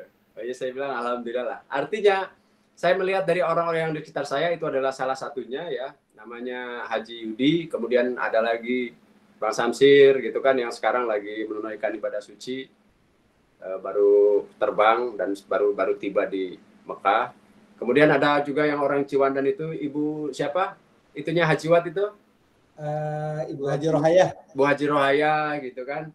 Alhamdulillah dari apa yang dideritanya sekarang sudah berangsur-angsur sehat. Dan kalau saya itu kan sering diskusi dengan Ustadz Yayat itu sudah cukup lama, terutama tentang temuan-temuan beliau. Setiap temuan beliau pasti didiskusikan dulu dengan teman-teman yang lainnya, mungkin termasuk diantaranya saya yang diajak diskusi. Itu bisa 1 jam gitu kan, 2 jam diajak diskusi kaitan dengan jurnal dan segala macam. Dan saya melihat perkembangan Ustadz Yayat ini untuk menangani masalah kesehatan itu sangat luar biasa. Akhirnya karena beliau ngajak diskusi saya juga jadi, wah ini saya nggak usah baca jurnal gitu, cukup dengerin ikut diskusi dengan Ustadz Yayat, ya sudah saya bisa banyak memahami gitu. Nah, sampai kemudian cara bagaimana menyelesaikan kanker ya, saat ini Ustadz Yayat sudah melakukan penelitian secara personal bagaimana menyelesaikan masalah kanker. Nah, pertanyaan saya nih Kang Yayat. Ada apa penyakit seperti apa? Hal kesehatan apa yang harus dibawa ke medis? Sementara medis saat ini tidak bisa menyelesaikan masalah kronik degeneratif. Pengalaman ibu saya ya sudah almarhum itu belasan tahun sampai dengan beliau wafat, ada 15 tahun lah menderita diabetes, kemudian stroke ringan. Itu bertahun-tahun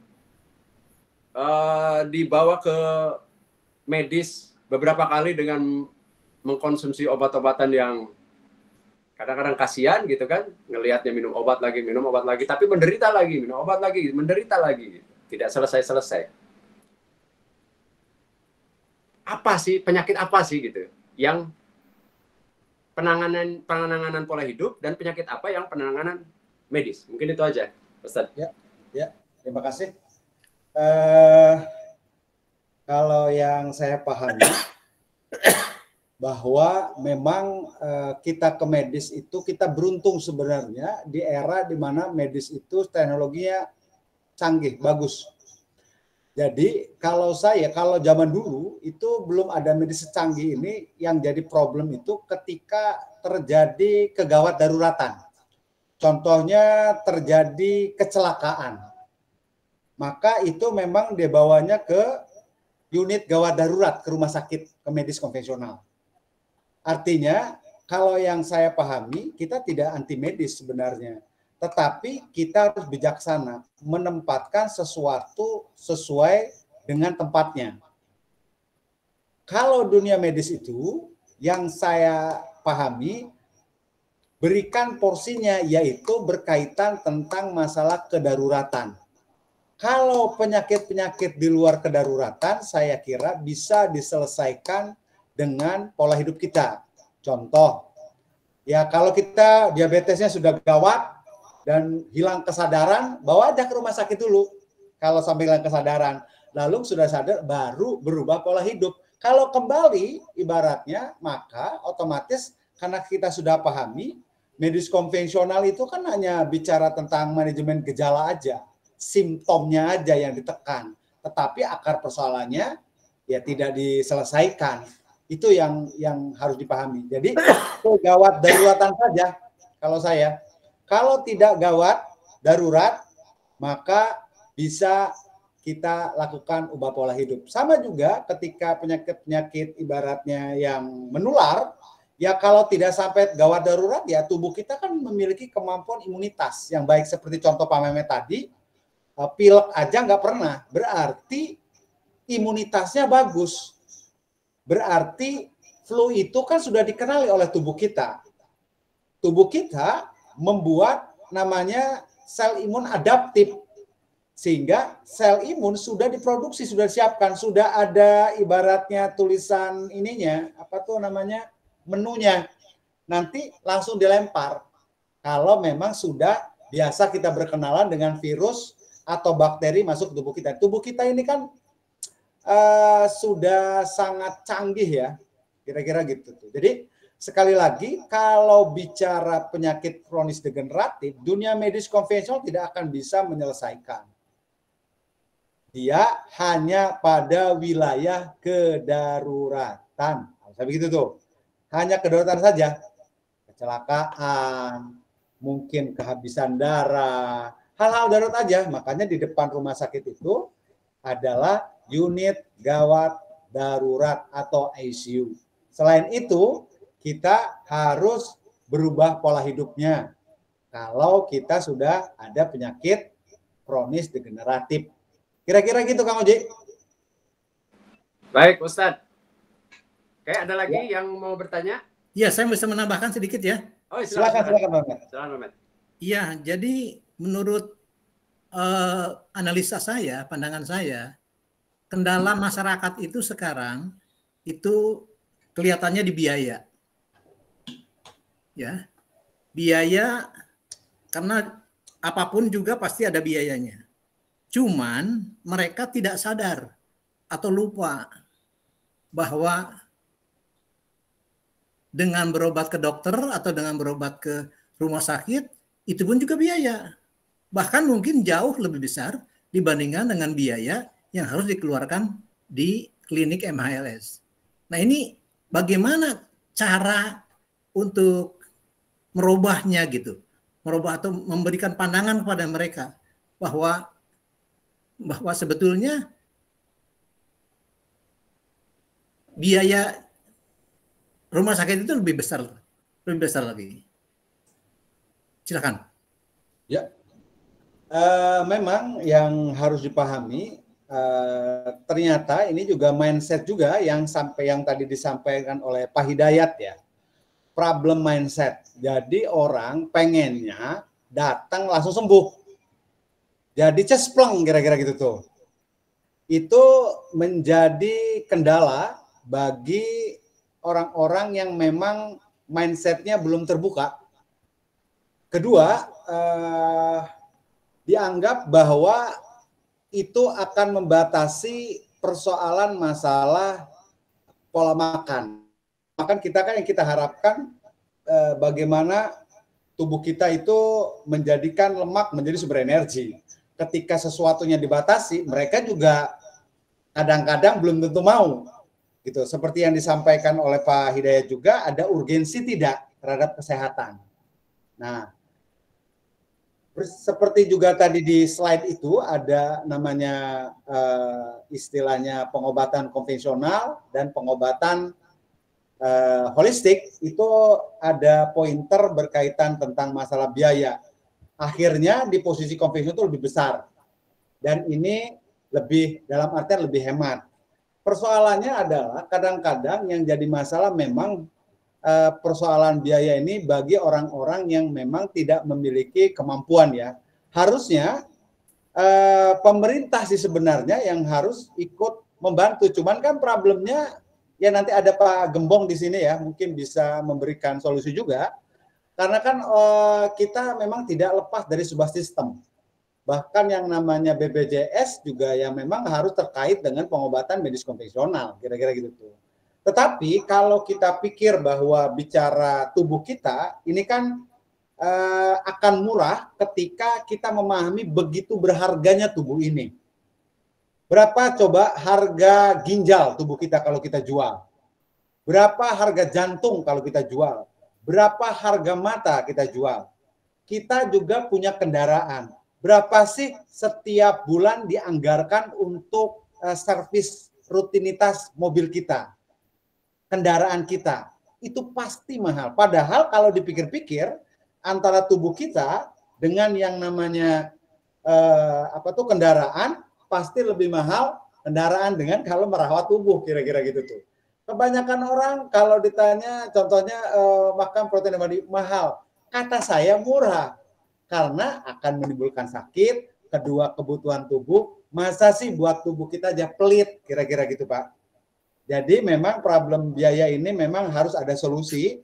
Kalau kita sarankan mungkin nanti lewat Pak Haji Gembong, mungkin gimana solusinya, supaya bagaimana kesadaran ini bisa dipahami bersama. Jadi benar apa yang dikatakan Pak Hidayat tadi, ini bicara kesadaran dan ini perlu didakwahkan, ini perlu disiarkan supaya agar betul-betul dipahami dengan baik bahwa problem utama penyakit kronis ini kan menghabiskan dana luar biasa. BPJS itu juga habis kebanyakan, bahkan bisa bangkrut kan 2030 atau 2026 tuh. Karena kehabisan energinya hanya untuk menangani kuratif, bukan untuk preventif. Jadi habis energi kita kalau hanya pada wilayah hilir, sementara hulunya tidak ada.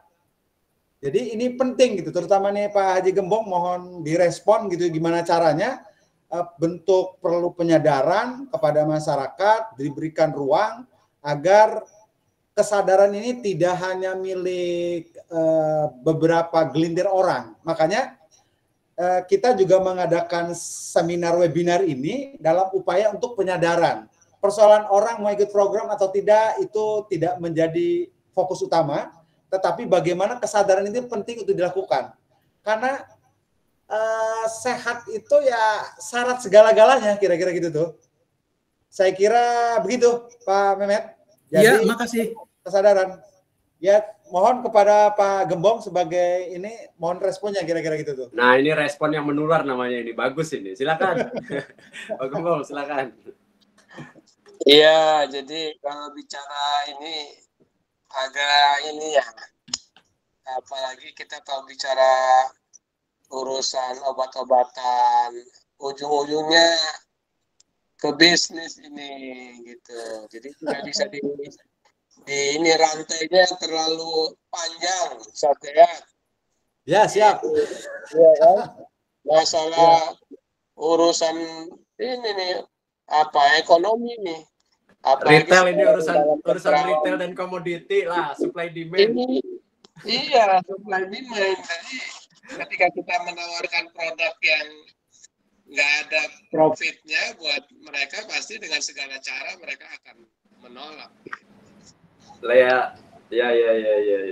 Iya, apalagi sekarang kan udah Tiba-tiba elit vaksin global, TBC ya. udah menguasai, jadinya kita memulai dari udahlah sekarang mah kita mulai dari yang bisa kita kerjakan Ya. untuk kita, Dari untuk keluarga diri kita. sendiri. Iya, siapa tahu dengan ini nanti menular. Kecuali memang kita memegang otoritas kekuasaan, dan bisa kita lakukan itu. Siap. Siap. Siap. Baru Nunggu berpikir Pak makro Gembong, ya. presiden nanti. Iya. Kalau masih begini-gini aja susah. Oke. Iya. Ada pertanyaan yang lain terakhir nih? Atau tanggapan boleh? Ada tanggapan, pertanyaan?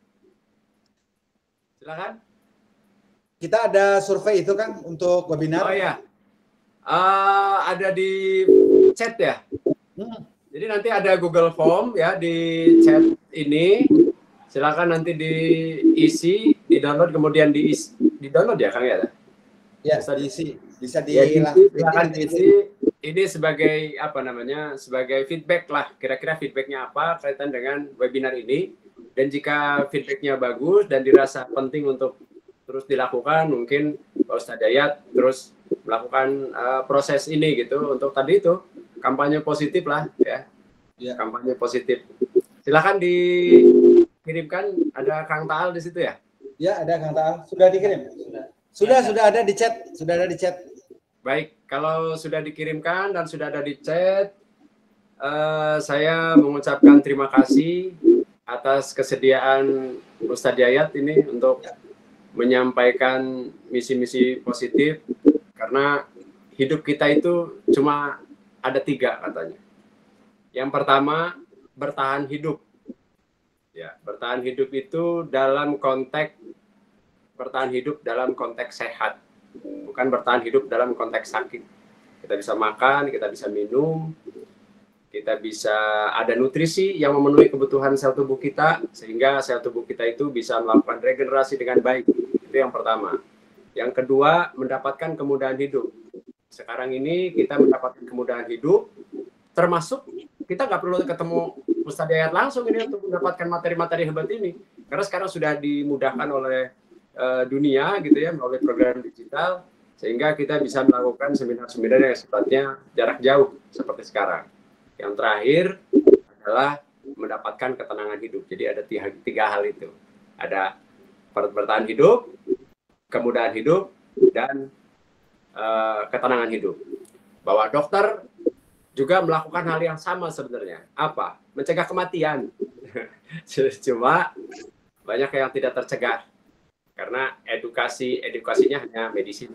Tidak edukasi dalam konteks apa yang harus dilakukan dalam konteks pola hidup. Dan Ustadz Dayat sudah menyampaikan tadi secara jelas, gamblang, baik secara fitrahnya, secara fitrah biologi manusia, biokimia tubuh kita seperti apa, kemudian secara sunnah juga sudah dicontohkan oleh Nabi Muhammad SAW, dan pendekatan sains yang mungkin baru-baru ini ya barulah ditemukan gitu. Baru-baru ini ditemukan karena perkembangan teknologi yang semakin maju, sehingga kita mendapat kemudahan untuk mendapatkan atau menemukan hal-hal yang kayak yang berkaitan dengan otak aja ini masih banyak yang misteri gitu. Saya juga mengucapkan terima kasih kepada Pak Haji Gembong Rudiansyah Sumedi, juga mengucapkan terima kasih ke Pak Mehmet ya, Pak Haji Mehmet, kemudian Kang Hidayatullah, dan semua yang hadir di webinar ini. Mudah-mudahan ini bermanfaat, dan saya sudah merasakan manfaatnya sejak tahun 2018 lalu. Dan sekarang tidak pernah mengeluh sakit, bahkan kita sering tarung sama istri gitu ya, sering adu-aduan. Istri saya ya sering mengeluh kesakitan, sementara saya, Abi kapan sakitnya katanya, ya jangan didoain gitu, tapi yang pasti kita sehat terus. Itu atas konsultasi yang rutin gitu ya dengan Ustadz Yayat. Terima kasih semuanya. Mohon maaf apabila ada kesalahan dan kekurangan saya sebagai pemandu webinar ini. Saya mohon maaf, dan saya izin undur diri karena ada proses pembelajaran yang lain. Ini soal ekonomi makro, saya lagi belajar. Ya. Terima kasih Kang Uji. Terima kasih Pak Gembong. Terima kasih Pak Mehmet, Pak Hidayat, dan semuanya. Resesi ya. Terima kasih. Resesi Juni-Juli resesi. Ada pendekatan dari pemerintah sekarang itu akan mengurangi biaya listrik lagi di bulan Juni dan Juli. Itu tandanya Indonesia lagi resesi, supaya ada perputaran uang yang cukup baik. Berarti ada pencetakan uang ini. Ini silakan berlomba-lomba untuk bagaimana penyebaran uang. Jadi pemerintah sekarang akan mencetak uang kemudian menyebarkan ke masyarakat. Siapa yang cerdas mengambil langkah itu, ya itu insya Allah hidupnya akan lebih mudah. Saya Fauzi Albara, terima kasih semuanya. Assalamualaikum warahmatullahi wabarakatuh. Waalaikumsalam warahmatullahi wabarakatuh. Terima kasih Pak Gembong. Terima kasih Pak Hidayat. Terima kasih Pak Mehmet dan semuanya. Dan saya akhiri, billahi taufik wal hidayah. Wassalamualaikum warahmatullahi wabarakatuh.